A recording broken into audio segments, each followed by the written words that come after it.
Welcome to college blogs. तो दोस्तों इस वीडियो में मैं आपको बताऊंगा कि जो government college of engineering Araria में उसका कैंपस कैसा है, उसका प्लेसमेंट कैसा है, उसका फीस स्ट्रक्चर कैसा है, उसका जो रियल नेम है वो कैसा है, वो क्या है। चलिए दोस्तों मैं स्टार्ट करता हूँ वीडियो।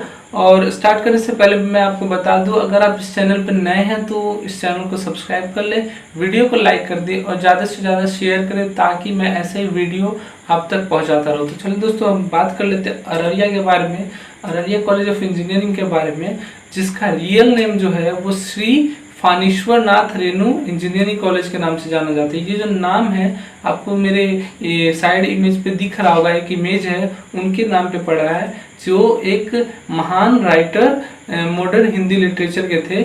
और इनका जो प्रसिद्ध बुक का नाम था वो मैला आंचल था। और जो इनका जन्म हुआ है वो 4 मार्च 1921 को हुआ है। और इनका जो जन्म हुआ था, जन्म स्थान है वो औराही हिगना नामक जो एक बिहार में गांव है वहाँ पे हुआ था।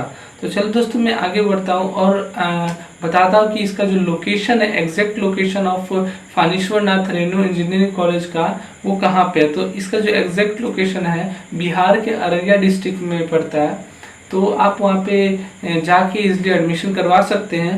तो बिहार के अररिया डिस्ट्रिक्ट का जो पिन कोड है वो 854312 है, 854312 इसका जो मेन पिन कोड है वो है। और जो इस्टेब्लिशमेंट इसका जो हुआ था वो 2019 में हुआ था। तो ये ज़्यादा दिन का जो कॉलेज है वो अभी नहीं है, पुराना कॉलेज नहीं है, ये रिसेंट ही इस्टेब्लिश्ड हुआ है।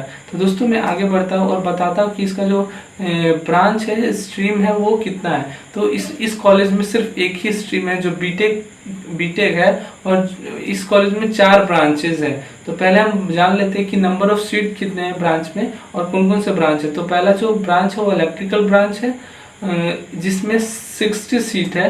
और दूसरा जो ब्रांच है वो सिविल ब्रांच है जिसमें 60 सीट है। तीसरा जो ब्रांच है वो इलेक्ट्रॉनिक्स एंड कम्युनिकेशन ब्रांच है। ये कुछ स्पेशल आपको देखने को मिल रहा है इस कॉलेज में, बिहार इंजीनियरिंग कॉलेज में। नॉर्मली यहाँ पे जो है कंप्यूटर साइंस रहते हैं, लेकिन इस कॉलेज में जो है इलेक्ट्रॉनिक्स एंड कम्युनिकेशन आपको देखने को मिल रहा है। तो ये तीसरा ब्रांच, इसमें भी 60 सीट है। और जो चौथा ब्रांच है वो है मैकेनिकल ब्रांच, इसमें भी जो है 60 सीट है। तो टोटल 240 सीट्स आपको यहाँ पे अवेलेबल है।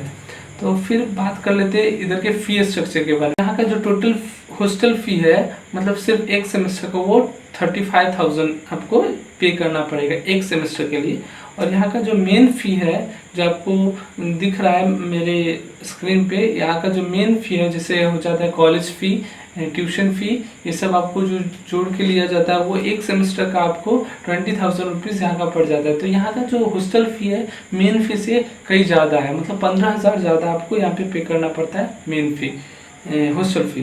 तो यहाँ पे जो नेक्स्ट है टोटल फ़ी क्या हो जाता है, एक साल का मैं बता रहा हूँ। एक साल का जो टोटल फ़ी होगा वो 1.1 लाख पड़ जाता है टोटल, एक ईयर का, एक मतलब पूरे साल का।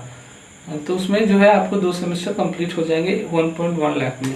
तो दोस्तों हम बात कर लेते हैं कि इसमें एडमिशन कैसे लिया जाए, एडमिशन प्रोसेस क्या है इधर का। तो एडमिशन प्रोसेस आपको यहाँ पे पहला जो स्टेप है, आपको जेईई मेंस जो एग्ज़ाम ऑल इंडिया रैंक पे होता है वो आपको क्लियर करना पड़ेगा अच्छे रैंक से। अगर आपने बहुत अच्छा रैंक लाया तो आपको बहुत अच्छा कॉलेज मिल सकता है, बिहार में कोई भी इंजीनियरिंग कॉलेज मिल सकता है।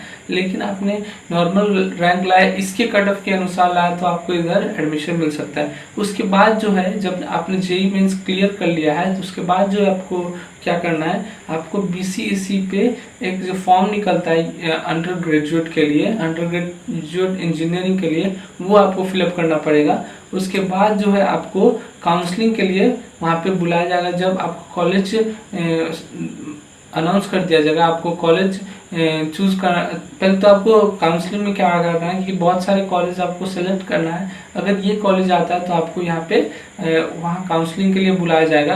काउंसलिंग के लिए बुलाने के बाद आपको वहाँ पे एडमिशन हो जाएगा। फिर अगर एक और प्रोसेस है, अगर मान लीजिए आप लेट हो गए एडमिशन कराने में, आपका स्टार्टिंग में आपको आइडिया नहीं था एडमिशन लेना है, लेकिन आप जब हो जाता है पूरा एडमिशन, उसके बाद आपको आइडिया आता है कि हमें एडमिशन लेना है, तो आप मॉपअप काउंसलिंग का जो है इस्तेमाल करके आप एडमिशन ले सकते हैं इसमें।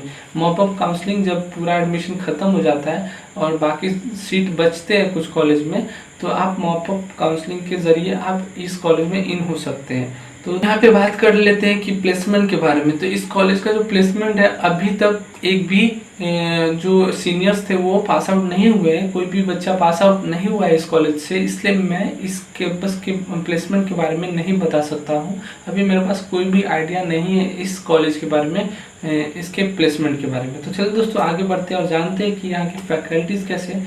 तो यहाँ के जो प्रिंसिपल है बहुत अच्छे नेचर के हैं प्रिंसिपल, यहाँ के बहुत हेल्पफुल है। थोड़ा स्ट्रिक्ट है लेकिन आपको पूरा मदद करेंगे, पूरा सहयोग दान देंगे आप अपना। तो यहाँ के प्रिंसिपल बहुत अच्छे हैं। यहाँ के टीचर्स जो वेल क्वालिफाइड है, आपको पूरा इंजीनियरिंग जो IIT में जैसे टीचर्स होते हैं वहाँ पे भी आपको यहाँ पे मिलेंगे टीचर्स। तो कैंपस के बारे में बात कर लेते हैं। तो कैंपस जो आपको मैं बता देता हूँ कि यहाँ का जो कैंपस है as compare to other engineering college जो बिहार में जितने हैं उसके हिसाब से थोड़ा छोटा पड़ जाता है। तो चलिए दोस्तों मैं आपको कैंपस का जो इमेजेस है वो कुछ बता देता हूँ, मेरे पास है, लेकिन जो इमेजेस हैं वो कंस्ट्रक्शन टाइम के हैं। तो आप देख लीजिए और अनुभव लगा लीजिए कि कैसा कैंपस होगा आपका। देखिए ये जो आपको पहला इमेज दिख रहा है वो ऐसा आपको, मतलब फ्रंट भी आपको मैं दिखा रहा हूँ, ये फ्रंट गेट है, मेन गेट है वो आपको दिख रहा है। फिर जो बैक व्यू है वो आपको दिख रहा है अब, और जो आपको यहाँ पे फिर से एक फ्रंट गेट आपको मिल जाएगा। और ये देखिए जो थोड़ा दूर से आपको फ्रंट व्यू देखने को मिलेगा। अगर आपको ये वीडियो अच्छा लगे तो वीडियो को लाइक कर दे, चैनल को सब्सक्राइब कर दे और बेल आइकन प्रेस कर ले ताकि आपको वीडियो ऐसा मिलता रहे। थैंक यू दोस्तों, मिलते हैं अगले वीडियो में।